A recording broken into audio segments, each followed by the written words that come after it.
Once upon a time, there was a man who had 2 sons. The younger one grew restless and said to his father, "Father, give me my share of the inheritance." The father looked at him with sadness but agreed. He divided his property between his 2 sons, knowing this decision would test the heart of the younger one. A few days later, the young man gathered all he had and left for a distant land. There, surrounded by strangers, he spent his wealth in wild living parties, pleasures, and so-called friends who loved his money more than his soul. But soon, the money was gone, and when a severe famine struck that land, the young man found himself alone, hungry, and without a single friend to help him.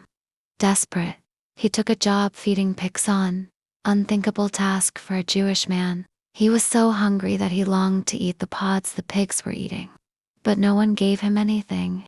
Then, in the silence of his misery, something awakened inside him. He thought, "How many of my father's servants have food to spare, and here I am starving to death? I will go back to my father and say, 'Father, I have sinned against heaven and against you. I am no longer worthy to be called your son. Make me like one of your hired servants.'" With a heavy heart and trembling hands, he began the long journey home. He rehearsed his apology with every step, unsure if his father would even look at him again.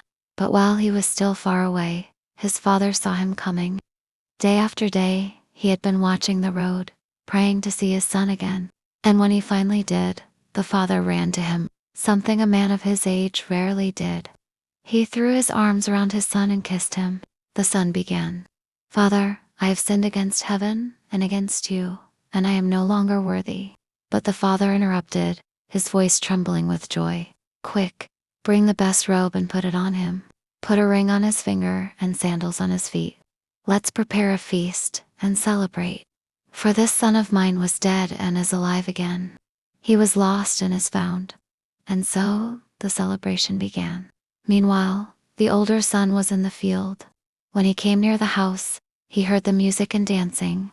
He asked one of the servants what was going on, and the servant replied, "Your brother has returned, and your father has killed the fattened calf because he has him back safe and sound." The older brother became angry and refused to go in, so his father came out and pleaded with him. But he said, "All these years I've been slaving for you and never disobeyed your orders. Yet you never gave me even a young goat so I could celebrate with my friends. But when this son of yours, who wasted your money with reckless living, comes home, you throw him a party." The father looked at him with compassion and said,